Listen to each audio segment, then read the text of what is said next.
กันลงเทียนที่ราคาอะไรเราฟิลลิ่งเรียทำให้เราเชื่ออัตโตกันขาดโซ่เสียงมายาประเทศสหรัฐโปรแกรมมองมาตั้งแต่นั้นที่ชงเทียนนี้อารมณ์กันดีอ่ะลุงขัดชูจำพายจะกันลงบอลกันโอ้ย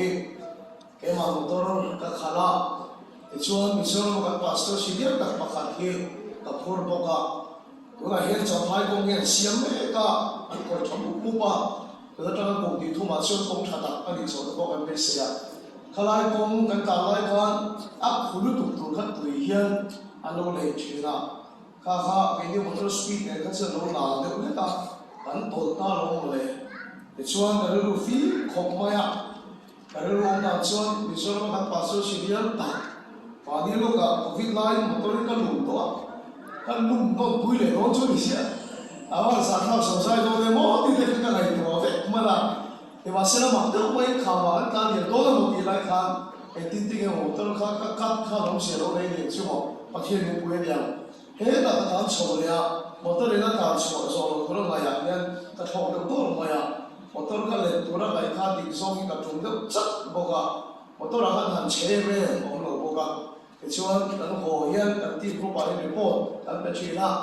ประเทศสหรัฐพูดถึงกันแค่หันตีนะครับจงกำปาหลายอย่างก็ว่าเรามันชิมขาเนี่ยข้ามีจงแค่กันชวนกันรู้ตักตื่นประเทศสหรัฐพูดถึงกันเราแค่กันเนี่ยเดี๋ยวก็ตรงนี้เราเชียร์กันว่าอะไรกันเนี่ยก็เชื่อไปตั้งแต่กันในโต๊ะชีนะทุกจุดพอเห็นประเทศสหรัฐอะไรกันเนี่ยนักตุกชอบที่ขัดชอบกันว่าตัวประเทศนี้รวยนักศึกษาอะไรกันศึกษาลุงขัดชูกันลงบอลได้ยังกันจะสวดเทียนของมาอ่ะอากูมีบอสเลยละสวดสวดลงคอยได้ฟังไปอ่ะเฮ้ยจ้ะนี่กันเนี่ยใช่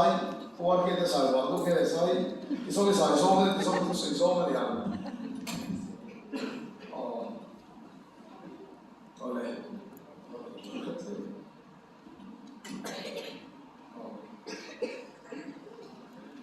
โอ้ยอะไรเนี่ยผมว่าจะเที่ยวจังเลยอ่ะเว้ยบ้านอ่ะคลินิกอินทีนั่นตัวพ่อข้าตัวเด็กไฟข้าเที่ยวเตะไปเลยอ่ะแต่ไม่ดีเลยอ่ะ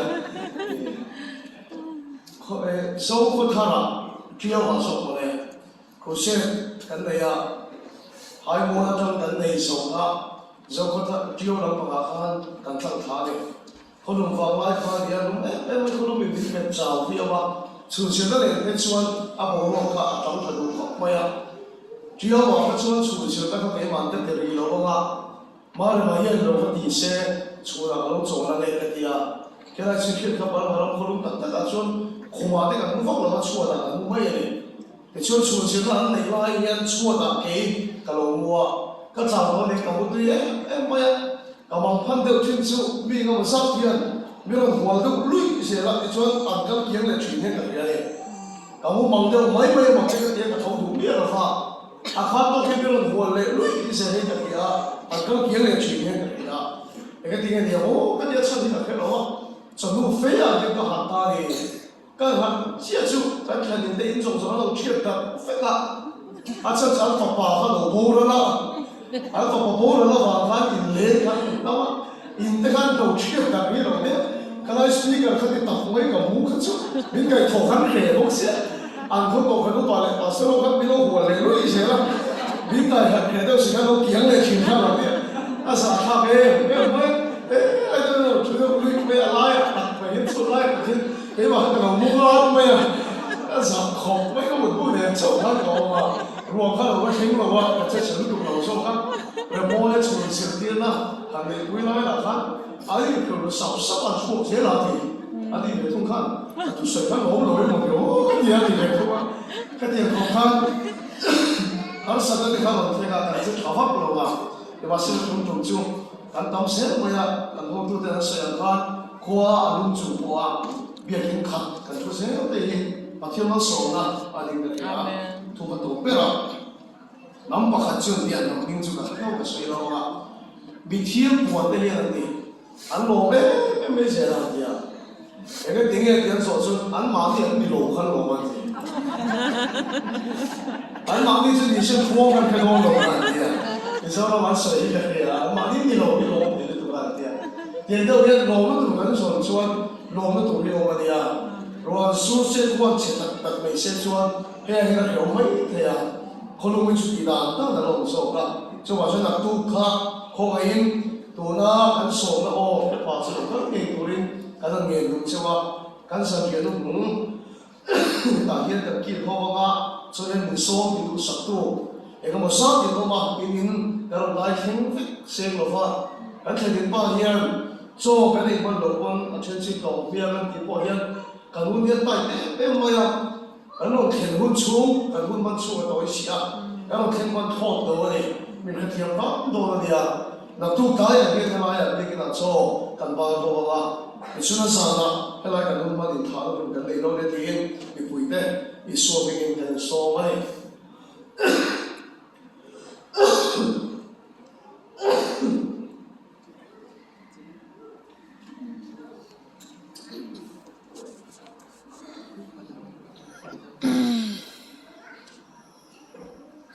Sani là hiền và thiên thủ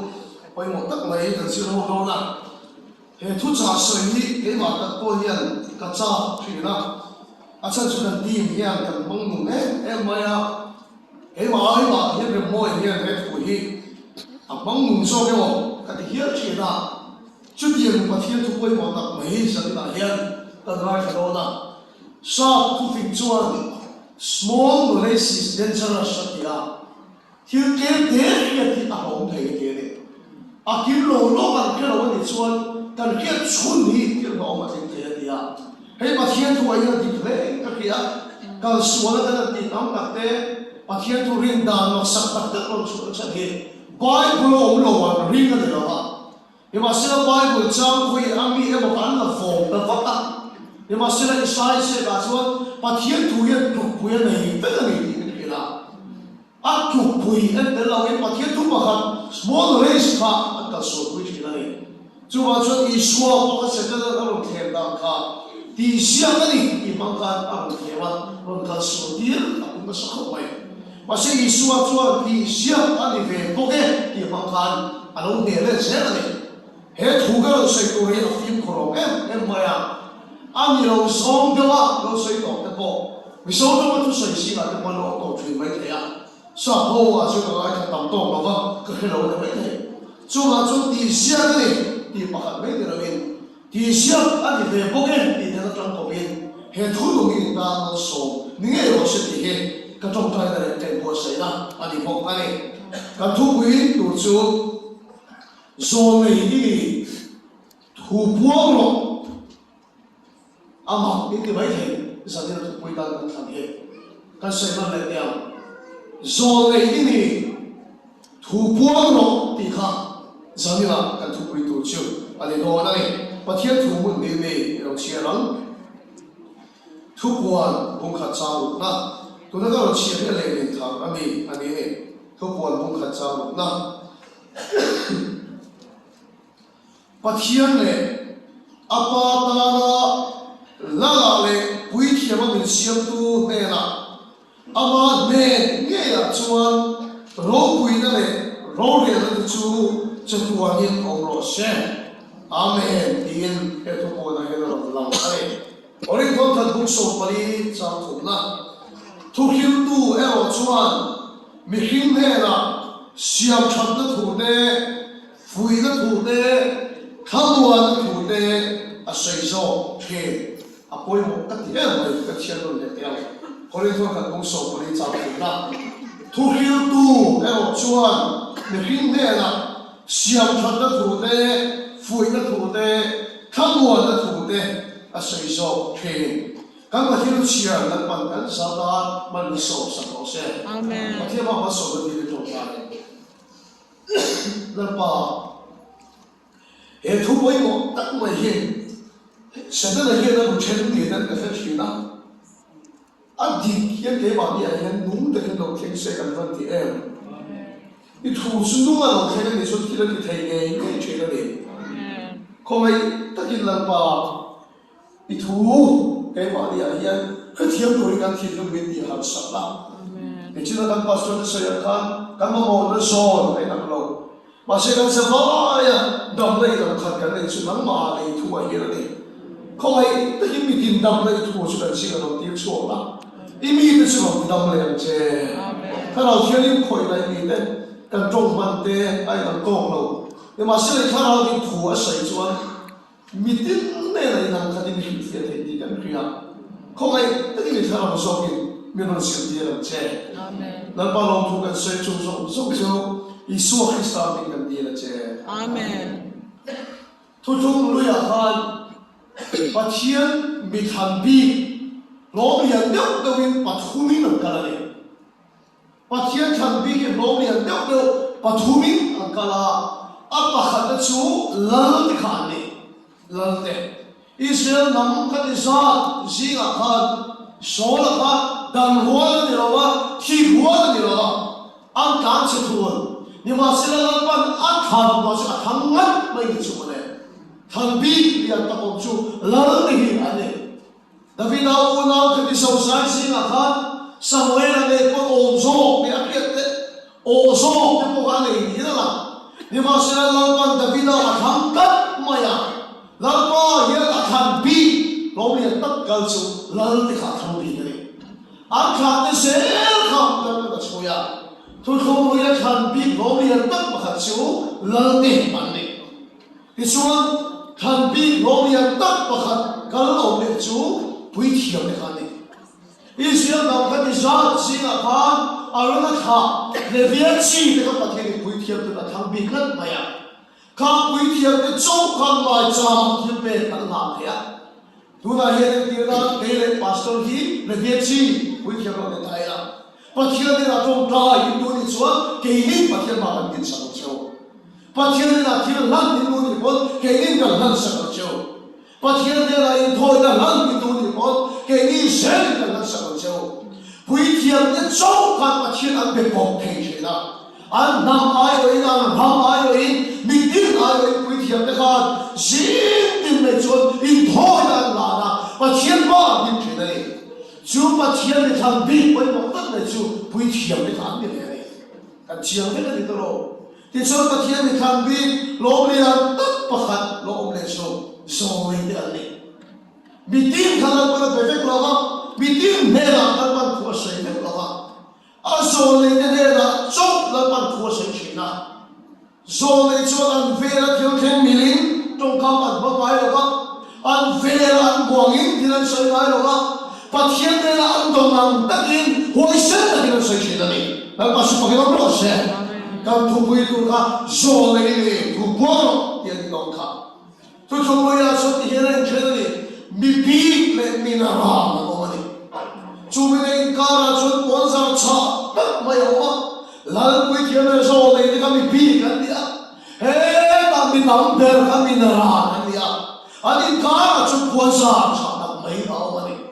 Hebrai bung kacang kata cuan masa macam entah tu dia bung tangkap le kongkir lega asal le dia tulau sejuk Tuhan hun gunung tu bayan apa Yesus Kristus cuan kemana apa Tuhan sebentar haleluya Amen. Lepas semua kita berasa Amen. Una tu Yesus Kristus kita le holy lega akhir orang punya macam minara tele mimpi ni kara puasa cah tak macam Iswan kita le kau le cuan atai kereta dan masuk ke dalam proses. Haleluya. Mimpi kita le jom kalau kenci kan Iswan kita le kau le cuan atai kereta namanya Iswan sana kemana dia pun kuasa dia kereta. Tujuh dah Iswan Kristus bangin mitin dela akhara film cara leitani termasuk bagaimana proses bibi minara tinggal puasa kata kira minara di song-song kecelakaan kalau film cara leitota mitin tahu janjian kaya sosok tentang termasuk bagaimana proses so Yesus Kristus sana cuman bui tiang dia kita cuci dela orang kita ni cuci tiang kita berdera kau kan bung di jam kuat kuat bukan jam bukan kan siapa lego patian le apa ta lala le bui ที่ยังมันเสียงตู้แล้วมาชิบะกันรอเสียฮาเลลูยาทุกคนเลยเฟียงชีพจะเป็นนะจังหวะคอยเตะครับอิสวาคริสต์มาอีทุกท่านชวนช่วยเที่ยวเรียนที่นั่นช่วยเบลล์เบลล์อินเดียตัวพอชาวเด็กกำลังจ้องที่ตัวบิ๊กโลวินก็ขนมมาที่กำลังจ้องที่ตัวบิ๊กโลวินหัวเส้นแต่ที่คุยเที่ยวเรียนที่นั่นช่วยอิสวาจะเบลล์ที่ตัวว่าอินปัจจัยสามเนี่ยชุดเทียนชีวิตไม่เบลล์ที่ตัวฮาเลลูยาปัจจัยมาอินชูกันดานอินโทนในมาเบลล์ที่ตัวปัจจัยมาอินกันดานอินดิ้งเบลล์ที่ตัวแล้วมาช่วยเรารอเช่อีทำคุยกันดานอีชิคุยกันดานหัวเส้นแต่ที่คุยเที่ยวรออีจังเบลล์ที่ตัวคุยเที่ยวรอโกน่าจีตรงเบลล์ที่ตัวอารมณ์ไม่สิ้นอีชูดิ้งตรงใจสักเบลล์ไม่ได้ฮาเลลูยามาช่วยเรารอเช่อีบายกันดานอินตรงใจเบลล์ไม่ได้คุณอาจจะไม่จำว่าหัวเส้นแต่ละอินดิ้งเบลล์ไม่ได้ทุกคนเลยอยากจะมีปีกในสังคมนี้มาสิ่งที่สวากินสุริยะที่เราจะกันจูบเป็นกันได้ตาแล้วมาช่วยเรารอดเสีย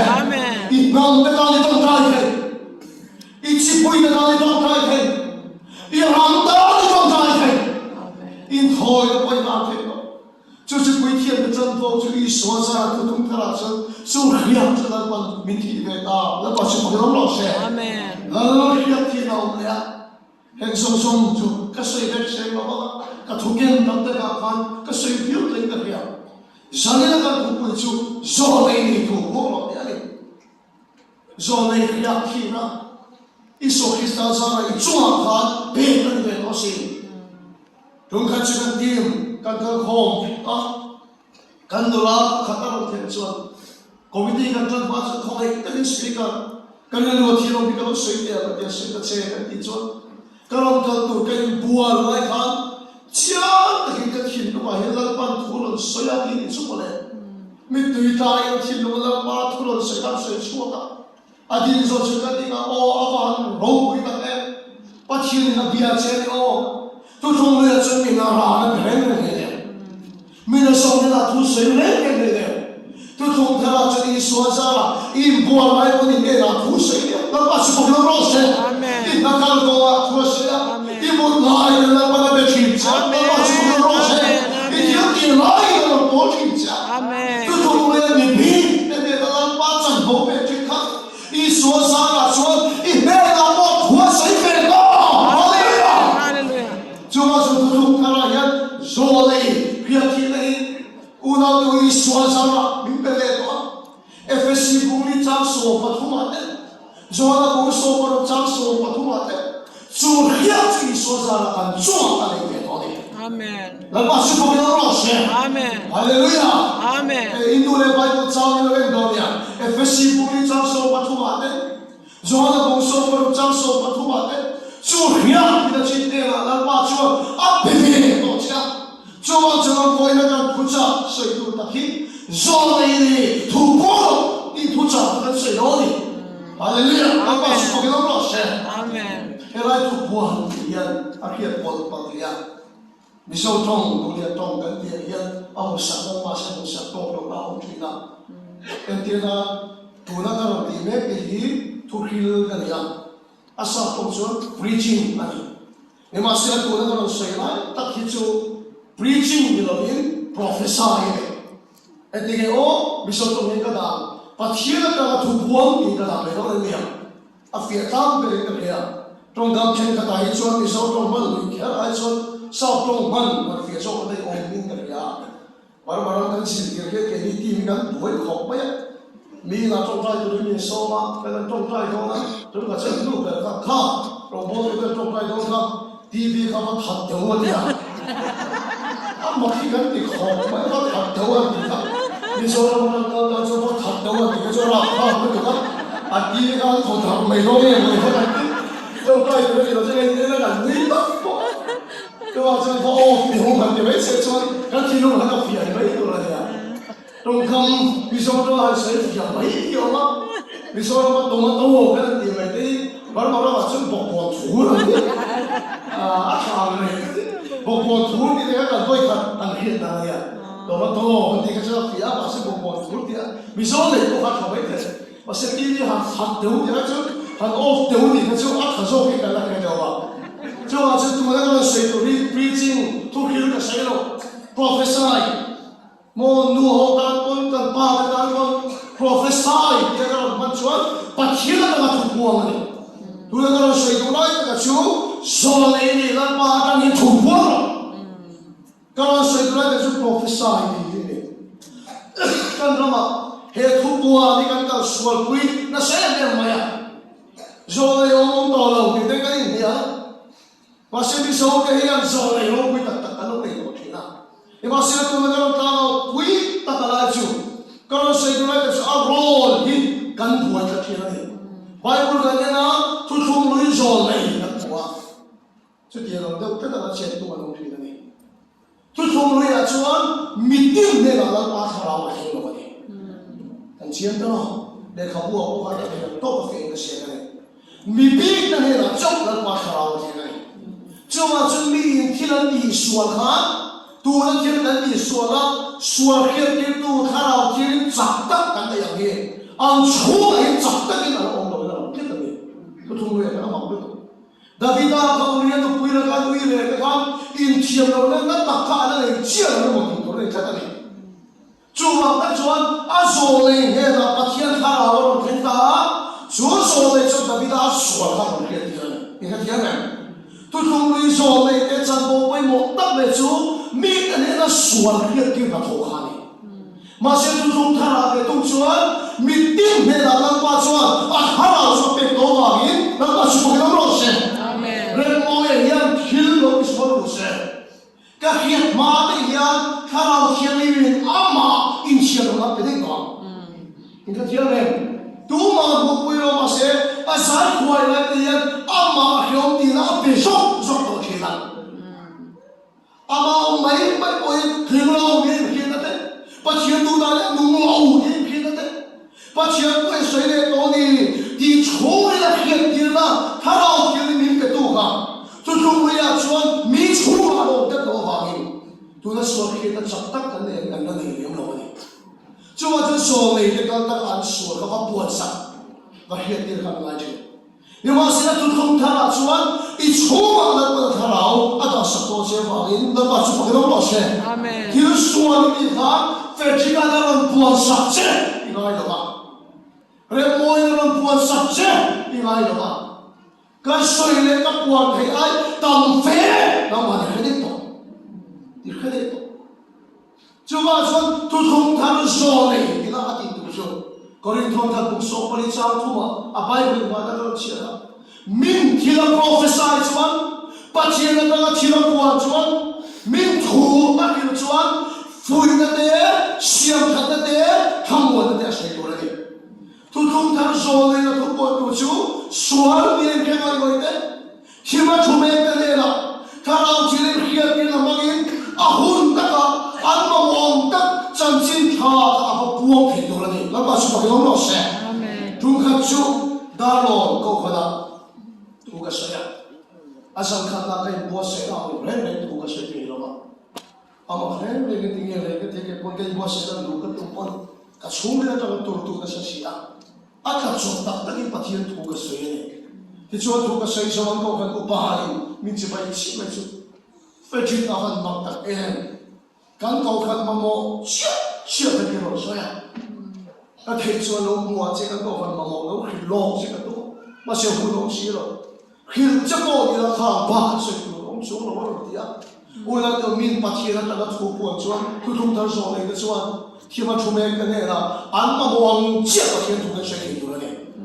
anh ấy là bắt chước cái đó nó sẽ mình thu buồn cho vui cái đấy xiêm thật cái đấy thằng buồn cái đấy sẽ gì rồi này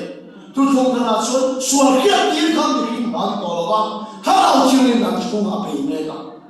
amen là bắt chước cái đó nó sẽ cái mà đi cả trong chuột chân chính thà hun ta chụpตัวnày à buồn ta chụp xemตัวnày trong cái trái số tiền bạc hả trong trái bị cái đó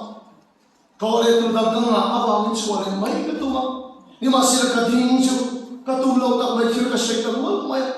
sẽ cái nào hồ đầu bị cái sợi này tôi lại phần nô đâm nó cái sắc đi à số vào cái gì đâu đâu để cùng con là tiếng lâu này đi tăng mấy ai akan khoi khap na anole pa di sual ba ko ni lo sual ba ki khove a diama tuar me ka se ta mai se ta na ba ngai pa nu poi tuar ni sual ba ki khove a diama ni cho wa in chung ko ya se ta na me tong ngai su se ta na ho sau la ba dai pa sau lo ki ku ka sai ba mai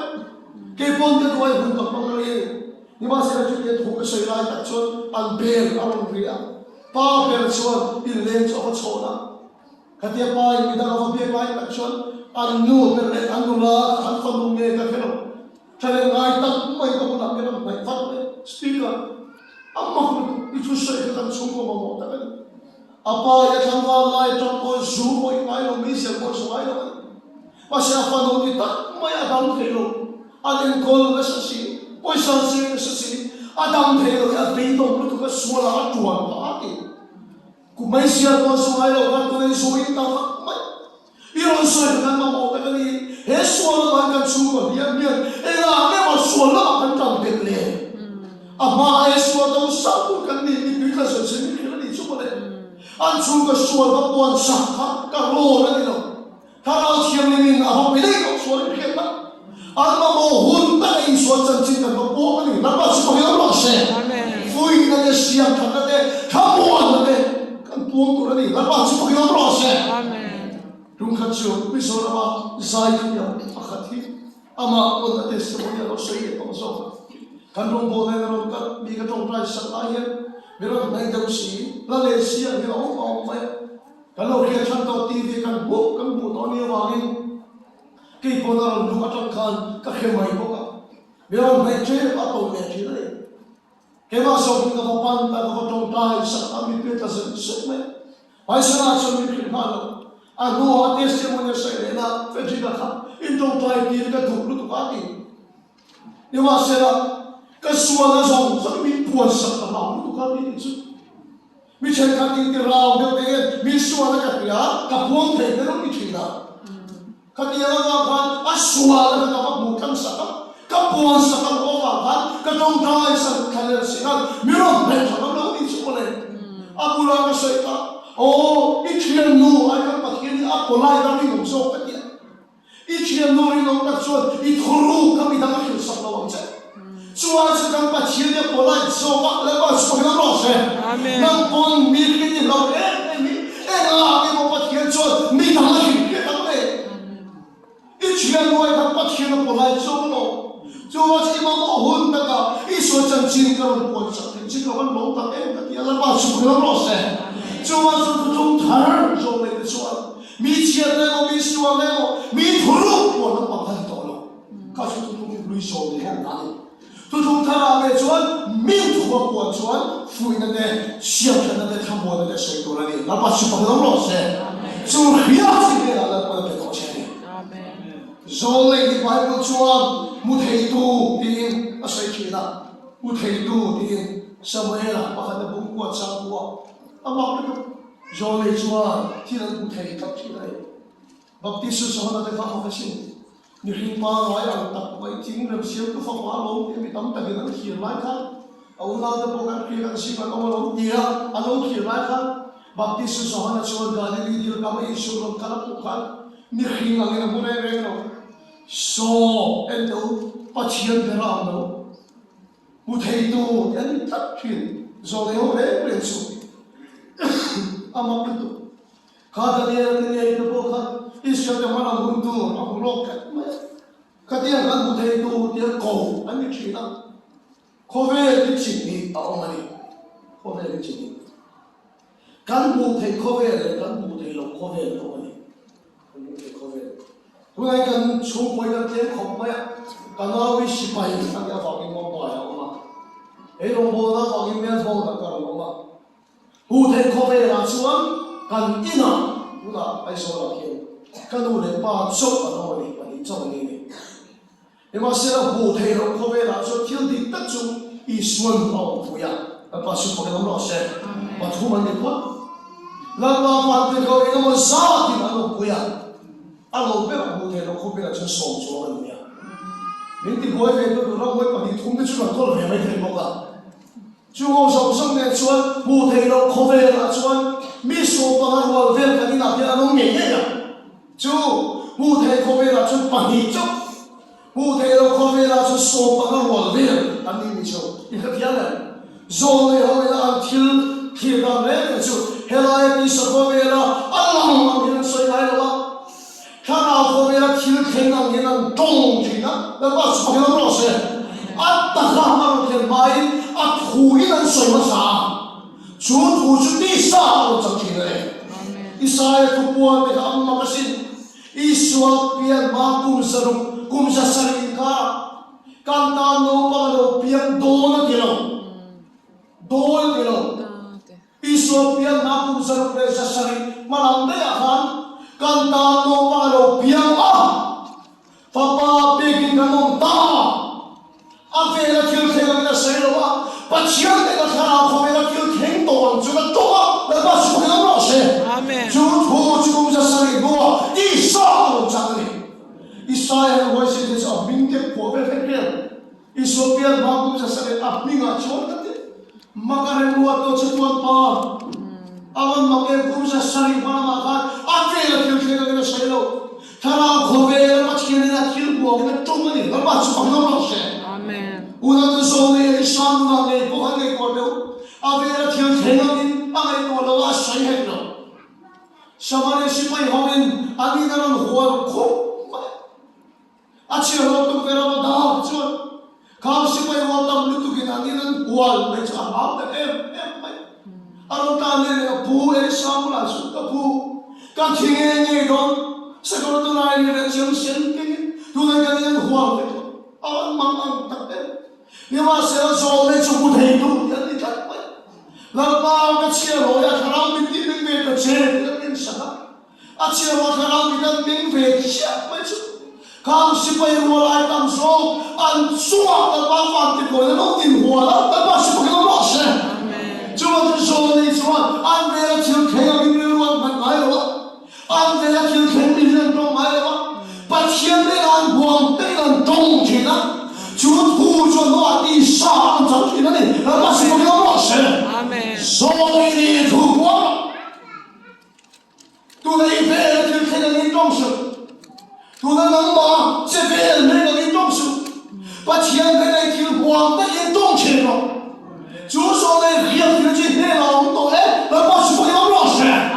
就土着地上的长高，一下子传单打到把路边。爸爸被人家弄倒，就阿边麻烦土一的都水懂，就土是经的赔，地上长起来你哈对呀，就是做那个土光了，一个就戳下鬼么，哎没有，就是那个买本来东来人摸一个房，哎没事，阿个就戳下来鬼么，哎去了，做那个这个房子，阿个就戳下来鬼么。你看天哪，阿妈规模当时。